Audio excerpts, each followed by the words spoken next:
we're going to run you through a list of what to invest in and this idea of being afraid to invest before you make the money.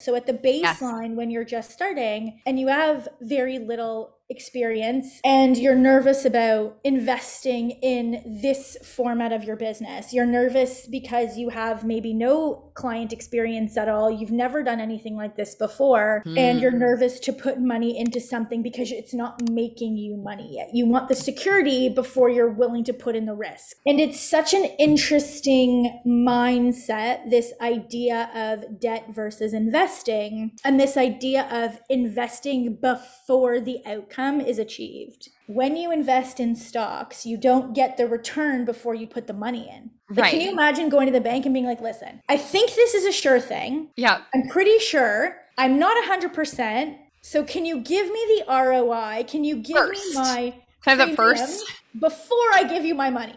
You know what? Take it back even one step further. Let's say you decide you want to go to school and become a veterinarian, okay? Like, let's take it one step even back where we all have experience. I just choked on my coffee. Yes.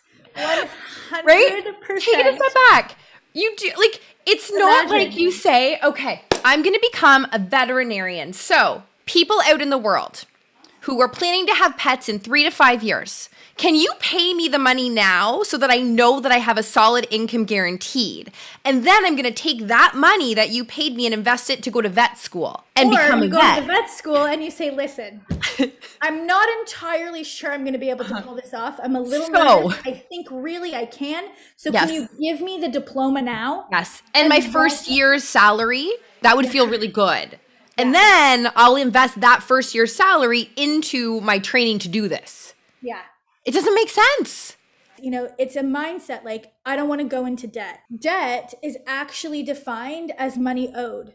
Yep. With no return. Yep. If you've ever said, I don't want to go into debt for my business, then what you're saying is, I don't believe that the money that I'm putting in, there's going to be the opportunity to get a return. Yes. Versus when you call it an investment and you believe that it's an investment, you say, yes, I am happily investing in my business, because what that says is there is an expectation of a return. And I believe that these educational institutions and these Instagram people and these gurus are doing all of us a disservice by not talking about what it costs to become successful. Yes.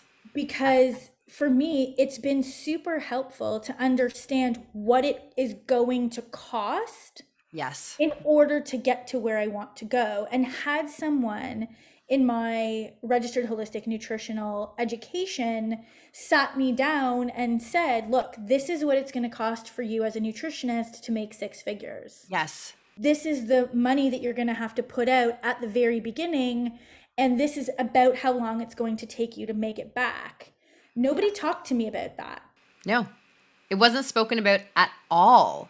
At all. When you're getting off the ground, to do it in a professional, legitimate way, there are things that you need to have that cost money so that you can work with clients quickly, so that you can establish yourself as a professional brand quickly.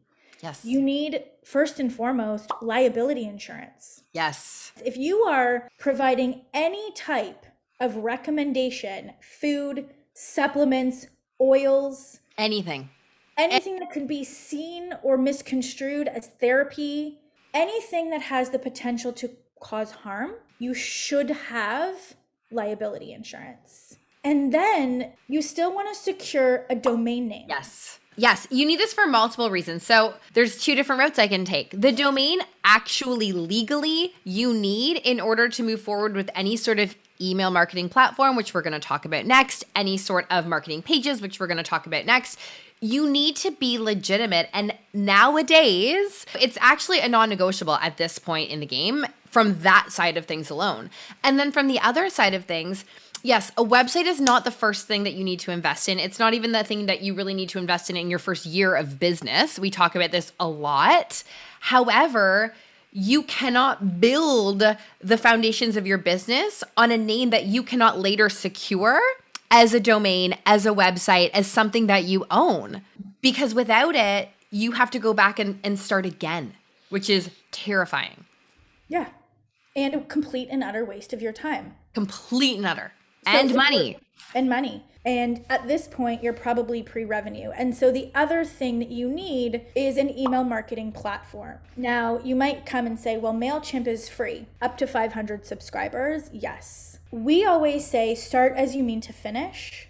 And so the platform that we recommend for your email marketing campaign is ActiveCampaign. Now, to have the kind of business that you run on the internet, we feel that ActiveCampaign is the most price sensitive for what you actually need when you have an email list of 50,000 people. Yes. Because to change email service providers as you grow is an astronomical nightmare. Yep, it's harder and harder and harder. So we're not thinking about you at 0 subscribers. Oh my God, I can't invest in this. I'm going to go with MailChimp. It's free. We're thinking about you in a year or 2 or 3 from now when you have automations and tagging and all of these things in place and URLs and all of that stuff. And now all of a sudden MailChimp doesn't work because it's not actually set up for the type of automation that an online business needs. Yes. Yes. And you're screwed.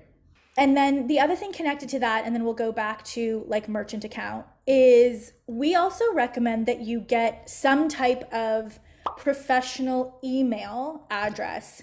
We recommend Google Apps for Business. It's $5 a month for each email. And I'm recommending that you get 2 different emails. Your name at your business name. So Lori at the Wellness Business Hub or thewbh.com, and support. Yes. Support at thewbh.com, and you give your clients the support email. Your clients should not be emailing you personally because that breaks the boundary and the level of professionalism that you have. They should not be emailing you. You don't email your doctor, do you? Like, I don't even know what I've tried. I'm like, can you just give me his email address? They're like, no. You don't email your dentist. Nope. You don't email your eye doctor. You don't email your nurse. None of the above. None of the above. People do email in the medical world. So it's the same. They should not have open-ended access to you personally. Yes. You should maintain professional boundaries and have office hours. And even if it's you answering this support, they still don't get access to your personal email. I know you're probably super concerned with like, I don't have a lot of money right now. And, I really want to be cost effective. And yes. Yep. Absolutely. Be cost effective. Don't build a website. Don't buy a fancy webcam. You don't need lighting. Like those things you don't need.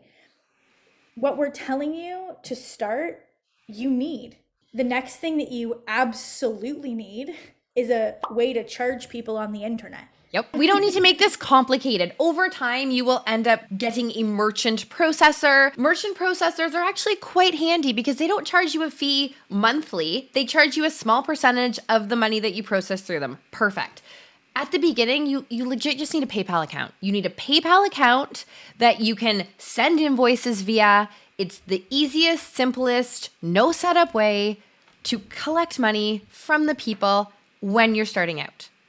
And intertwined with that, please listen to me when I say this, because I did not do this and it caused me a world of pain. Do not, under any circumstances, use your personal credit card. Oh no, don't do that. Personal bank account to run your business. Yep, don't do that. Go spend the money at the bank. And open up a business account. Yes, they're going to charge you fees. Yes. I promise you, the fees are minimal. Yes. In the amount that it's going to cost you to have a bookkeeper. Yes. To untangle your business expenses from your personal. Yes, that's real. I did that for years. That's real. And it cost me thousands and thousands of dollars because whatever place you live in, they have people who like to audit you. And if your bank and your financials aren't tight, yep, That is more pain and more money than you spending the $35 a month on a bank fee for a bank account. Anyway, the platforms are hardly the point. Like, the platform choice is hardly the point. The point is that in order for you to be able to generate the money that you want to make, it's going to cost you money up front. That's the point. Yes. That's the point. In order for you to not feel like a fraud, in order for you to feel legitimate and professional and, you know, proud of yourself, we want you to start thinking about setting yourself up for success, starting now as you mean to finish. So when we talk about investments, the way that you need to start thinking about it is, what am I investing in? It's not, should I spend money on this? Should I spend money on that? If I invest in this, what is the outcome? How is it going to help me? What is the return? And what's the realistic expectation? Yes. Because if I invest $5,000, $10,000, $15,000 today, yes, is it realistic to assume that I'm going to make $15,000 back in 30 days? Probably not. So what's realistic? The professional thought process here in terms of the longevity of this investment and the return. Yes. This was good. This was a fun time. We got to come back to this. Yes, we will. Absolutely. We hope you all have a fabulous day, and we'll talk to you on Monday.